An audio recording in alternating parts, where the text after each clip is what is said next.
Well, good afternoon and welcome to a Lunch and Learn webinar with us here at Action Coach in Birmingham. I do hope you're keeping well. Really pleased to be able to welcome Neelam Afzal from Wilding Solicitors. Hi Neelam, how are you? Hi Stephen, I'm good, thank you. You? Yeah, really well, thanks. Really well. It's great to have you with us today.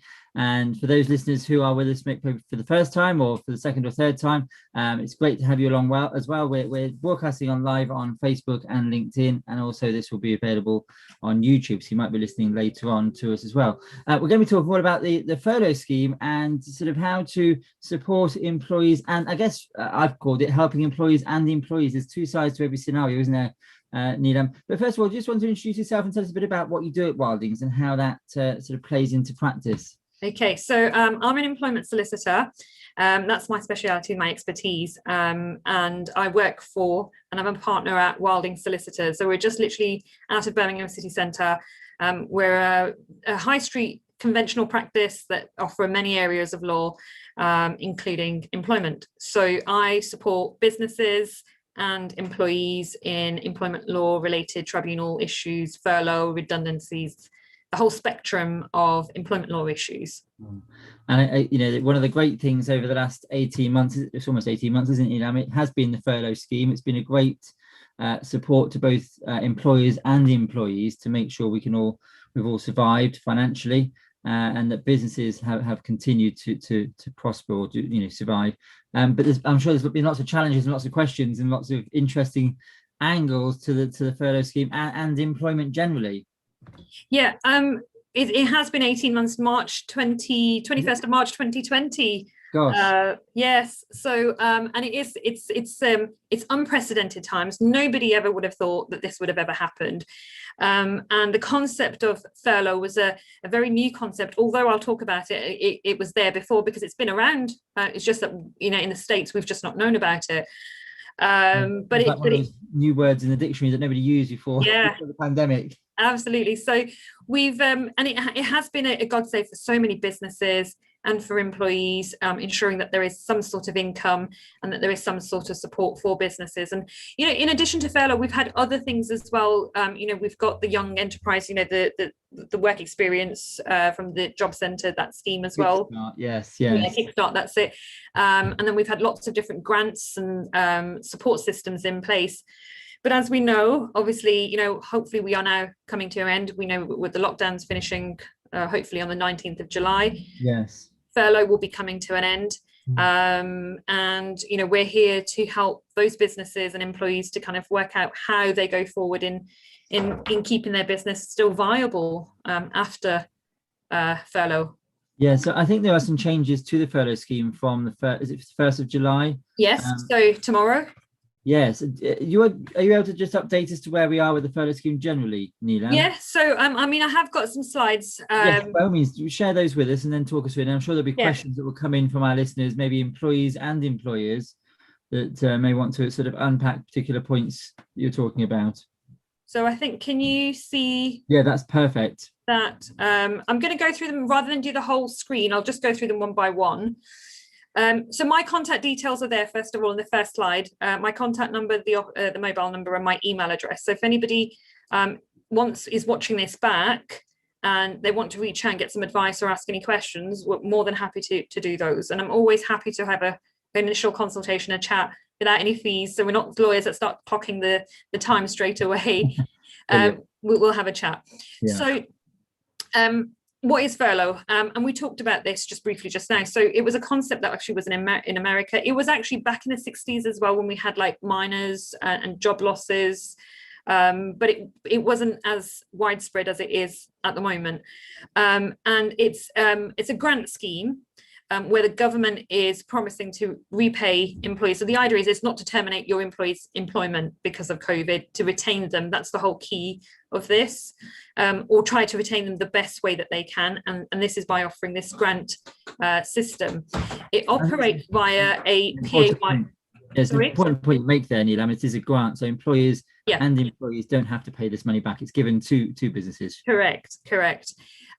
Whereas I think some of the loan systems, they're payback, like bounce backs. Yes. So this is quite different. And it operates through a PAYE system. So the employee has to be on your PAYE system as well.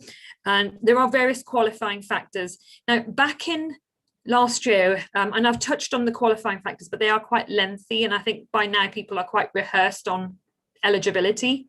Yes, I think from the conversations I've been having, Neelam, over the last few weeks, it's more about how people come back off furlough and how businesses start to reopen. I think there was a lot, I completely agree with you. There was lots of confusion and haziness around the qualifying factors 18 months ago, wasn't there? And I think the dates kept changing and et cetera, et cetera.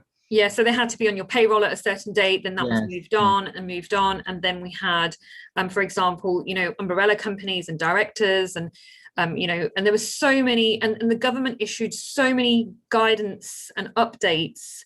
And there were so many grey areas at the time. But as we sort of evolved with the furlough scheme, it became clearer for employers and employees as to what they needed, what criteria they needed to meet. So, I mean, I do talk about it briefly in here, but this really is about what is going to happen between now and September, the end of September, when furlough ends. So at the end of September, furlough is going to finish. So, and I'm going to talk about the changes that are going to happen over the next few months. Neelam, I've got questions coming away. Did you want me to ask questions to go along, or would you rather save them to the end? Or? No, ask away, because it just it's easier to do it that way as well. This one you may not be able to answer, but Sarah's just asking: is it definitely going to end in September? I believe so. So I'm not a government official. My opinion is this: as the lockdown has extended, so has furlough in line with that extension. So, it was supposed to finish earlier this year. Lockdown was extended. It continued to extend on.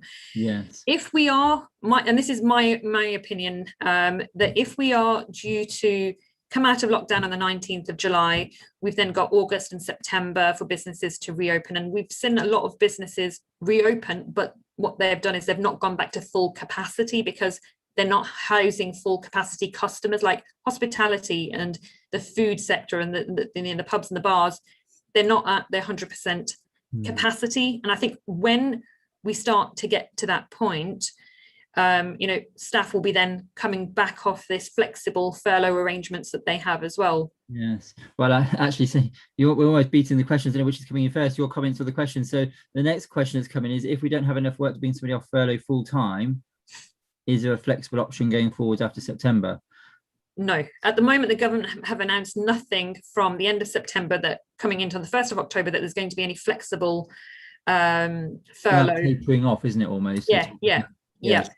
And I think that, again, my opinion, I think in line with the vaccination programs and the, people coming back, like normality as such as not from the 19th of July, I think there is a view that, and I think the government's approach is, or the policy is, that businesses will resume back to how they were pre-COVID. But that's not always guaranteed, because I think a lot of it is public confidence. I think the other thing is about capacity. And I think that unfortunately, I think you've got businesses trying to catch up with possibly the overhead or debt that they've already possibly got in their systems, because, whilst they might have been, shut down, or there's still rents and rates and outgoings. So, I think some businesses probably won't look as healthy as they did pre-COVID. So that's going to be a factor. I think there's multiple factors. Yes. Yeah. There is no straightforward, simple answer, is there? I think is what, what you're saying. Yes. Okay. I'll let you carry on. I think there are more questions, but I'll let you carry on. We'll I think the other point to add to that as well is that, I know people, I'm sure you do as well, that have been on furlough since March 2020, and I think there's a mental well-being side of this as well, because it's bringing people back to work again, getting them back motivated in the work environment, so that everything starts to operate like normal, and it can't ideally it can't continue forever. So there has to be, and I think this will be the cutoff for this. Yes, it's quite a huge mindset shift, as it was at the beginning of the lockdown period. If somebody, and we both know same people in some cases, who've been on furlough for that full length of time, it is quite a mindset shift to get them, for them to come, both for them and the employer, to be in the workplace. Absolutely. the scheme doesn't change any existing statutory rights, and I'm going to explain that in layman's terms as we get later on into the slides. But basically what that means is the scheme is there. There's a couple of things that have to be in place, but it doesn't change an employer's way that they carry out a redundancy. So all your unfair dismissal rights, the right not to be dismissed unfairly, the processes, capability processes, performance processes, redundancy process, there is no change to those. All there is a change to is that this furlough scheme means that obviously you're at home and you're getting paid up to 80%, and we'll talk about the figures in a moment. There's an agreement that you would have in place that puts this furlough agreement in place, so a written agreement, which we're going to touch on as well. But all your legal rights do not change. So your notice periods, your entitlement to accrued holiday, they won't change, okay, and they shouldn't change. Now, I'm going to skim through this very quickly. So eligibility, I mean, obviously it is available to organisations in the UK, businesses, charities, recruitment agencies. It's again on a payroll system, and you have to have a UK bank account to qualify. Now, this is the bit that I want to focus on, where we have got this shift or changes that are starting from tomorrow. Now, the scheme's been extended until the 30th of September. That's when it will come to an end. So from tomorrow, the government is starting this tapering. They did start it before, but they changed it because of the numbers going up and the last lockdown. Pushed it back, didn't they? I seem to remember. Correct. Yes. Correct. So what they're doing from tomorrow is that the government will pay 70% of the wages, and it's a cap, so the maximum of £2,187.50 for the hours that the employee is furloughed on. Okay. Now, what the employer will then do is they will top up, and there's another little table, I think I've got a table somewhere, but the employer will then top up the 10%. So that will take it up to the 2.5. So from an employee's perspective, they're getting 80% of their wages capped up to 2.5. If they're earning under, then the calculation is made in accordance with that percentage. Just on that point, so Simon is asking, does the employer have to top up the 10%? Correct, yes. They do, yes. Yeah, so what I've understood of the scheme so far is that they do have to top up the 10%. Now, a generous employer can also top it up to 30%. So to take it up to the 100% salary still, but that's down to the employer and the employer's discretion. So 10% is compulsory, the other 20% is discretionary. Correct. And I think employers, if they are, I mean, one of the things that I do say is if employers are going to do the top up of the 20%, ensure that it's consistent, that you're doing it for everybody, because the last thing you want is you're picking and choosing, and then you're ending up with grievances, discrimination complaints, all sorts of issues. So be consistent in your practice on when you're selecting people for furlough, that it's based on their job and not preference, but also that you're ensuring that everybody is paid in the same policy, in the same process across the board. So going on to the next slide. So August, we see another change on the 1st of August. So it then goes down to 60%. So the employer is, the government contribution is 60%, and that's at £1,875. The employer pays the national insurance and pension contributions, and that's the same for this month as well. So there's no change to that at all. But in August, the employer will need to contribute 20%. So it's £625, but bringing it back to that cap of 2.5. So from the employee's perspective, they are still going to be getting the maximum of 2.5 or the 80%, depending on their salary. Okay. And what they did, interestingly, they've kept that the same for September as well. So they haven't gone down to like 50% or anything. They've just kept the same thing for September. Mm-hmm. And as I've said, the employer can contribute the difference between the 80 and the 100. Okay. And that takes you to the end of the scheme, doesn't it? The end of September. Correct. Yeah. Now, interestingly, what we had last year, and I don't think the government will bring this back, and I think the reasons why, this was where if you had retained all your staff, so let's say, for example, this was a scheme. They introduced it last year in December. So if you got to like February and there's a date and you had retained all the same number of staff back in when you had them on furlough, and they're still with you as of that date, they were paying £1,000 per employee. As a little bonus, thank you. Yes, yeah, but they're not doing that this time around. That's been, as I understand, scrapped. It's not available. And I think the reason why, because I think at that point they were able to do it because we hadn't been extended, but because we've been extended and people have had to benefit, that's not something that's been talked about or reintroduced at all at this stage. Okay, now a couple of questions that have come in. So we've got one from Ahmed saying, Yep. Can we ask our staff to work part-time, to come back off furlough part-time? And on a similar vein, I've got a question from Josie saying, can our staff come back self-employed and contract for us instead? So two similar questions, but slightly different from a technical legal perspective. Yes. Okay. Right. Let's deal with it, because there are two different answers as well. So the question, if I've understood it correctly, is that after furlough, can my staff come back part-time? Yes. Right. So if you've got, let's say, for example, if somebody's got a part-time contract, that's easy enough to do, because that's what their hours will stipulate. Yes. The second point is that if somebody's full-time and they want to come back on reduced hours, if you have an agreement, that's the easiest way to do it. So if your employee agrees, yes, I'll come back part-time and it's for a temporary period of X to be reviewed, and you put it in writing, because it's really important to make sure that it's recorded, because it's a variation to their contract. Because you've got a contract where someone's got 37.5 hours, but you are varying that term. You need to make sure that it's documented correctly. You will need to, so once you've documented that, that's fine. If you've got an employee who is not agreeing to that, because you will have some people saying, well, look, not my problem, I want to work my hours, I'm contracted for so many hours, then what you would have to do is engage in a process where you are seeking to vary their terms. And that's quite a drawn out process, but can be quite simple. So it's a variation, and you would have to go through some consultations. You would need justified business reasons as to why you're doing it.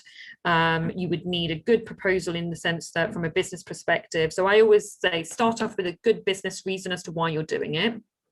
Have that worked out, so you know actually why this business is doing this, the fact they've considered all these alternatives, but this is what they've chosen to do. And then you've got to engage in consultations, and it might be that you have to, when you get to the end of that and you haven't still got the agreement, then you might have to terminate that contract and give a new contract. But you have to be very, very careful that what you're not left with is claims for unfair dismissal because you're terminating a contract. So I would say it's a case by case, take the advice if you are looking to do that. The second question was about, can we bring somebody back self-employed? Now, the difficulty with this is that when you have somebody who's self-employed, they lose a lot of their employment rights. So statutory sick pay holiday, yes, accrued rights, the right to, unfair dismissal over 2 years, after 2 years. So what you don't want is, if you've got somebody's agreement, fine, but I'd be very, very careful, because first of all, if you have somebody who is an employee and you have met the criteria of an employee, so there's a multiple test, there's legal tests that you have, and if they are available for work, that there's a mutual obligation for the employer to give work, the employee to receive work, and that mutuality exists.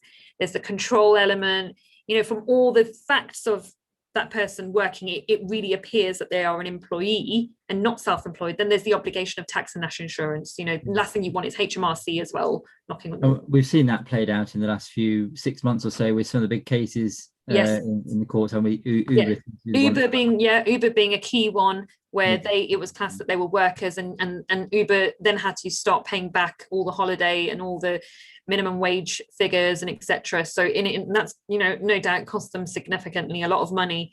So my answer to that would be, if somebody is genuinely self-employed and they do not meet those legal tests, then that's fine, and you would need to deal with the termination of that contract, because you still need to end that contract and put the new self-employed contract in place. So again, you would need to go through the process to end that one and start a new one. Yeah. But I'd be very cautious. Both of those scenarios extreme caution as you approach. Yes, they can be done if they are genuinely the reasons. So yes, it's about get what you're hit. What I'm hearing for you saying, Neelam, is about thinking through, planning through, and taking advice at every stage. Don't rush into anything. Ahmad was just extending that question. So Ahmad was one asking about, can they come back part time? Can that be done on a temporary basis? I presume as long as there's an agreement in place, again, it can be done. Is that fair to say? I would say that because you're varying your contract, so you can do a variation letter, say that this is temporary for XYZ period, it's going to be reviewed, and then make sure you're reviewing it as well, so you've just not left it and it's just carried on rolling, because otherwise you can end up with unhappy employees as well.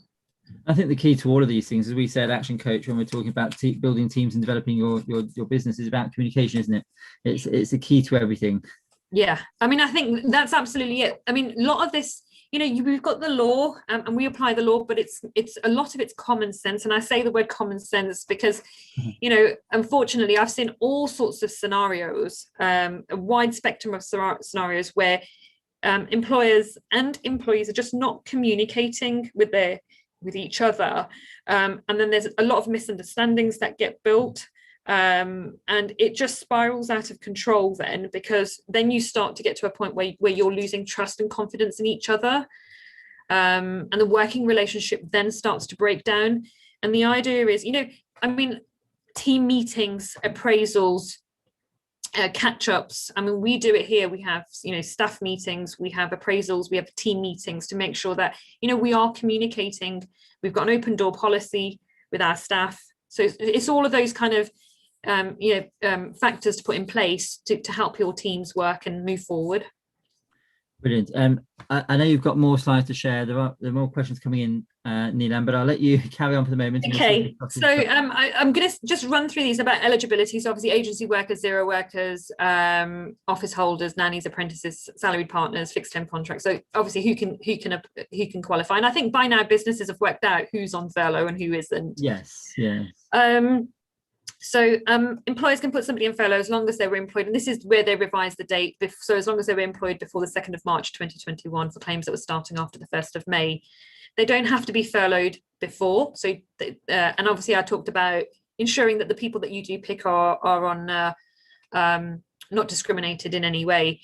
Now, if you haven't, so I think by this point businesses have got people on furlough and they're quite familiar with the eligibility, but one thing I would say that if you haven't got agreements in place, you should ideally put them in place. And the recommendation is that you do. So it's an agreement that you have between you and your staff member as to what are the terms of the furlough. And I talk about, there is a slide that talks about what needs to be on there, but I know that I've drafted many of them and it will be, your furlough starts on this date. It's going to be reviewed or anticipated on ending on this date. Your salary is this, what they can and can't do in that furlough period, which I'm going to talk about, but it's important that you've got that document. And I think also from HMRC purposes as well, because if your business is audited or checked, you've got the pieces of paper in place to show, look, we had this in place and we had this in place. So it's very important to do that. And this slide was really about, an employer is free to furlough any employee, but as long as obviously, the purpose of furlough was always this, that if you can't maintain your current workforce because of your operations have been affected by coronavirus, then you can furlough them. So it's not just, don't furlough them for the sake of furloughing them.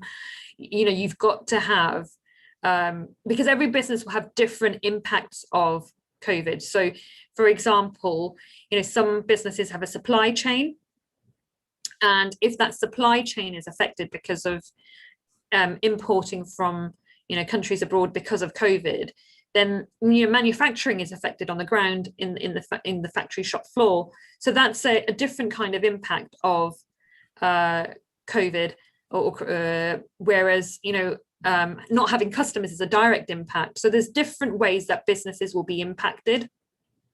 So you've got to always give consideration for those.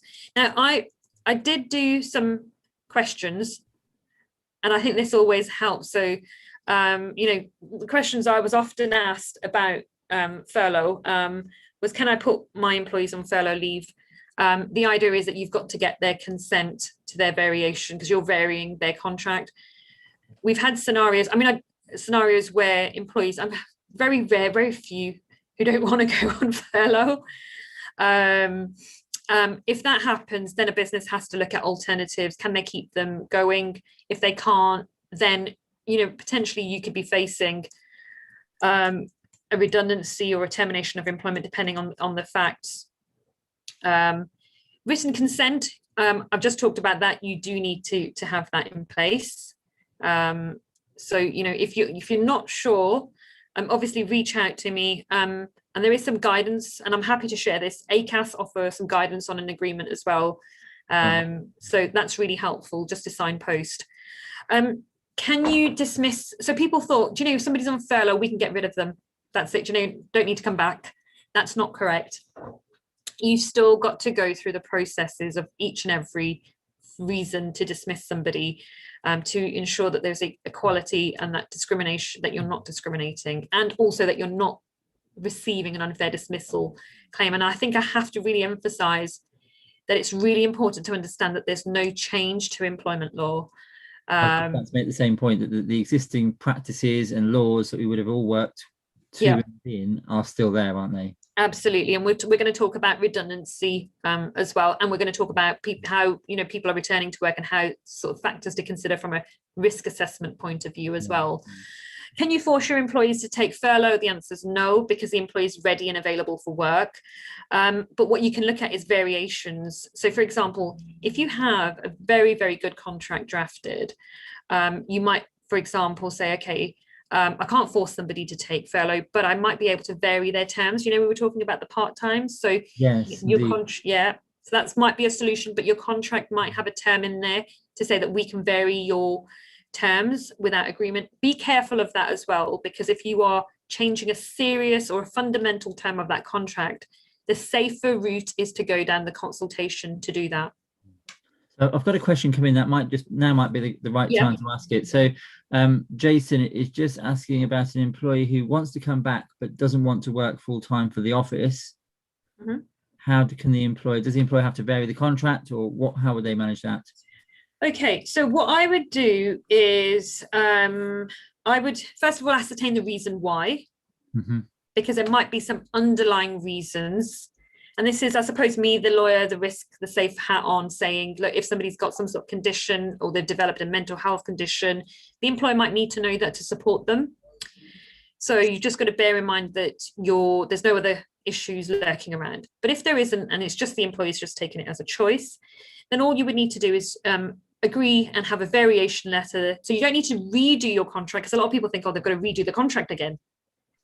No, you'll just need to do a variation letter that clearly sets out what's being changed, signed by both parties, dated, when it takes effect, and it would be a variation to clause such and such of the contract of such and such date, that kind of thing. So, yeah.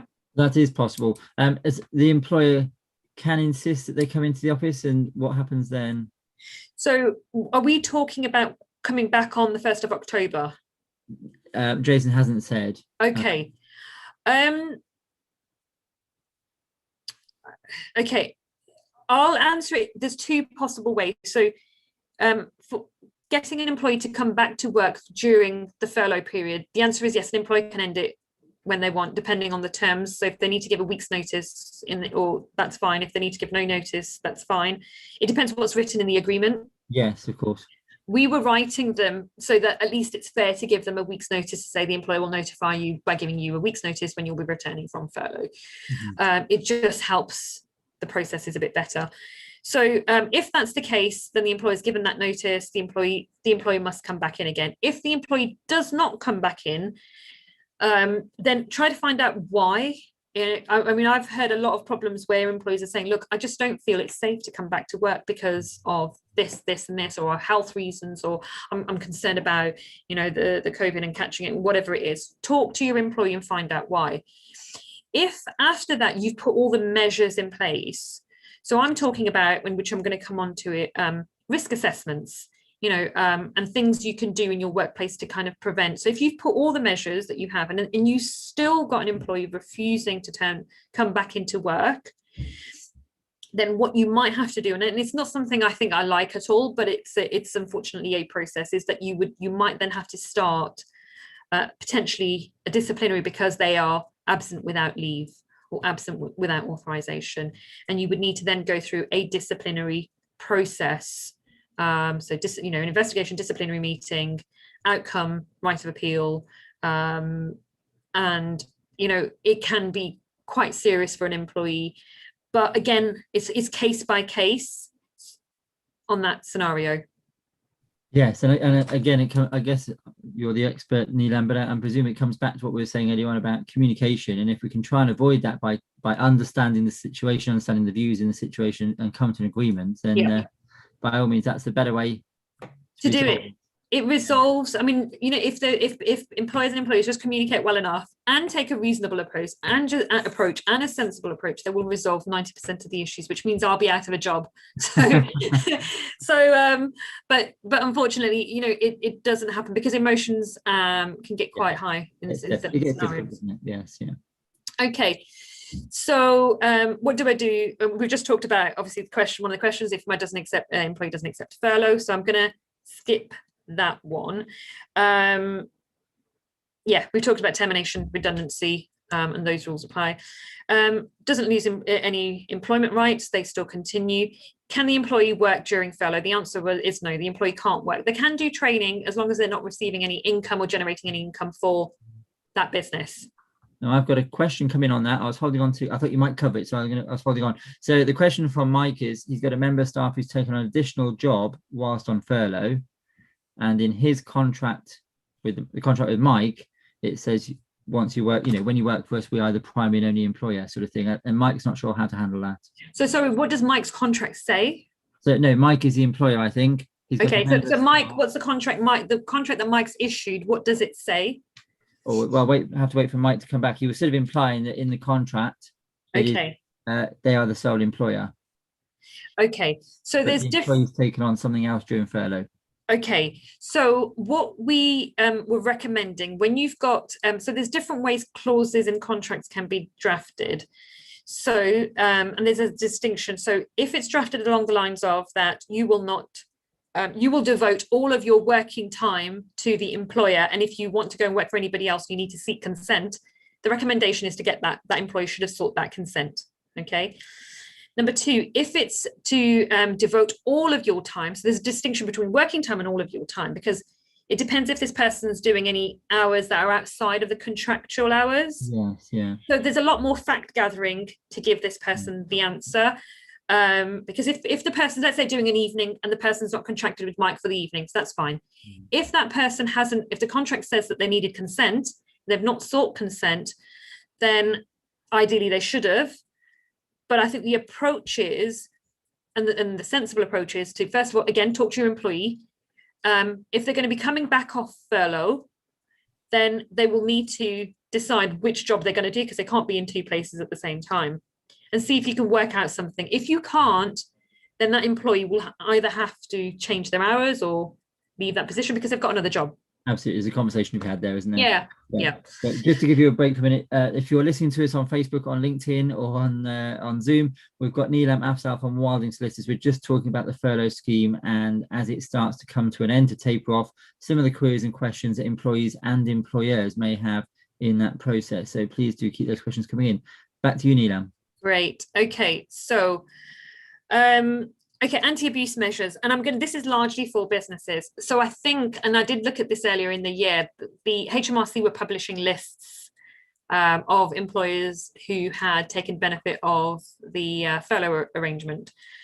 So this is why I talk about ensuring that you have the bits of paper in place, and there are some serious penalties for businesses if there is an abuse of the process.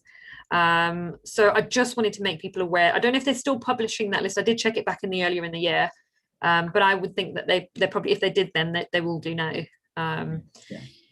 Now, we talked about the agreement. So you've got to put in the reduction of salary, because if you don't talk about the reduction of salary, so for example, if you are reducing their salary by 20% and you're only paying them 80, and you might need to vary, another really good point is that because now the government's only contributing well, as of tomorrow, there's 70% and the employer is going to have to do 10 or the top up to take it to 100. They might need to just vary that agreement. So that's just something to think about for tomorrow, because actually the original agreement is different. So it isn't, the employee still is taking the same amount, but they might need to make it clearer. Your advice would be, if you've got employees on furlough today going into tomorrow, Yeah, get to be updating your agreements with them so everyone's got absolute clarity on the I would. So how it's going to be paid, and it doesn't mean each and every one. It might be that if you've got an intranet system, to issue sort of a memo to all your staff, or a way of communicating that information so that employees know how that contribution is changing. I mean, from the employee's point of view, there's going to be no difference because they're still going to get the same amount that they did 2 months ago. But it's just good to communicate that. And I think the other consideration is that again, it's all, then you've got a good paper trail of what's happening through those processes. You've got to ensure that you are always still paying the national minimum wage, and when somebody's doing any training, they are receiving the national minimum wage as well. Can you volunteer? Yes, you can. Can you work for another employer? Yes, you can. But I talked about consent there, and if the contract permits. That's the key point, isn't it? Yeah. So can I make my employee redundant after furlough if business doesn't pick up? So the answer is yes. And I'll touch on the redundancy point here. So it's really important whether somebody's, because an employee has, after 2 years, the right to bring a claim for unfair dismissal. And there are some automatic reasons, which is where you don't need to have the 2-year service. And that's for things like discrimination, whistleblowing, not complying with a legal obligation or a statutory obligation. But it's important that an employer still follows a fair and reasonable process. So engaging in consultations depending on the number of employees. So there are time limits for different, so if you've got a certain number, you've got to have certain numbers of days of consultation. So ensuring before the first redundancy is made. So you've got to first of all, start off with your business reason. I always go back to the fundamental, make sure you've got your logical reasons as to why you're going through this and what you're doing. Have with your accountants, your business planners, your plan, even yourself, just have a plan as to what you're doing and what you're trying to achieve.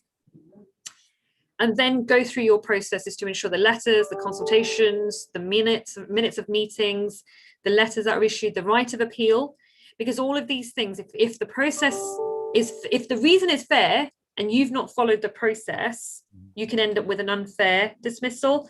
But then there are different legal arguments to apply that, but for this would have happened anyway. But you don't want to get through that process, because by the time you spent, 10 grand or whatever legal fees in trying to defend it, you won't get that money back. Because if you succeed in an employment tribunal, whether you defend it or bring it, unless there's some very, very good reasons as to why you should be recovering your costs, you don't get your costs back. So it's not how county courts work differently. So, a successful claim, you can recover the money back depending on the value. So just ensure that you do take advice at all the stages to deal with that. So my employees at home looking after children, do I ask them to take annual leave, unpaid leave, as they can't work? This was a really, really difficult question, because we were getting a lot of people who whose children, and I think that's not the case, but where they were off home because of schools and stuff. So they can be furloughed, but obviously when furlough finishes, there's different things that apply about annual leave. It's down to a business how they want to. I've got a similar question from Mark just on that point while we're talking about annual leave. Yeah, might be going to cover it now. So Mark is asking, can he ask his employees to take annual leave or percentage of it before coming back off furlough? The answer is yes. So you can ask your staff to take their leave, but you have to give them the double amount of notice. So if, let's say, you want someone to take 5 days, you've got to give them 10 days notice to take that leave. Right. Okay. And on annual leave, you can carry over 4 weeks annual leave over a 2-year period. But I would say from a business planning point of view, and we've done this here, you've got to really think about what you don't want is all of a sudden year 2, everyone's racked up their holidays, and you've got that year's holidays of 4 weeks, and then you've got some more holidays that are rolled over, and trying to take all of them can have an impact on your business. So try to work that out. And the other thing that you've just got to bear in mind on the holiday point, if you tell somebody to take their holidays, you're not paying them the furlough rate, you're paying them the 100%, the 100% rate, the difference, because that's contractual. So they're paying that even though they're on the furlough period? Yes, so the employer will need to do the top up to ensure that they get the full holiday benefit. Right. That is just bits of information, what you need to have when you're submitting your claim to HMRC. And there is a slide that I do want to talk about, and it's this slide actually. Now, future planning. So what businesses tend to do is everybody goes back to work and there isn't sort of planning stages in place. And then when things start to happen, they're like, oh, we didn't really think about this. So it's good to have these things in place. And we've done them for businesses we support. So look at your contracts and have a look at that. You've got variation clauses, layoff clauses. Make sure your contracts are up to date, they're compliant. So that's one thing to do. The other thing is policies and handbooks. So, I've seen so many businesses who don't have policies and procedures, and we actually have a very detailed COVID policy that we circulated very early on last year, and it gets updated to deal with these issues on furlough and etc. And hopefully this will never happen again, but just make sure your policies are up to date. Again, I think it's the last question coming in for the moment, unless there's any more on the way, but I've got a question from Pete, who's just asking about the best way to manage longer term COVID related absence. So somebody's got long COVID, or they continue to have spells of time off, short notice for COVID, I guess. Yeah. I guess it comes back to that policy handbook, doesn't it? But that's exactly it. So you're dealing with short-term stroke, long-term sickness, and ideally you should have a policy in place. And you would treat this no different to any other health or illness. And you would COVID could almost be a red herring in the process, couldn't it? Yeah. So again, your processes would apply where you would need to have those welfare meetings, find out what's going on, return to work meetings, highly recommended. Possibly look at occupational health therapists, if something is going on longer than expected, or it's just going on and you need, as a business, to understand what kind of adjustments you might need to. I'm not saying it's a disability, because that's not been tested at all.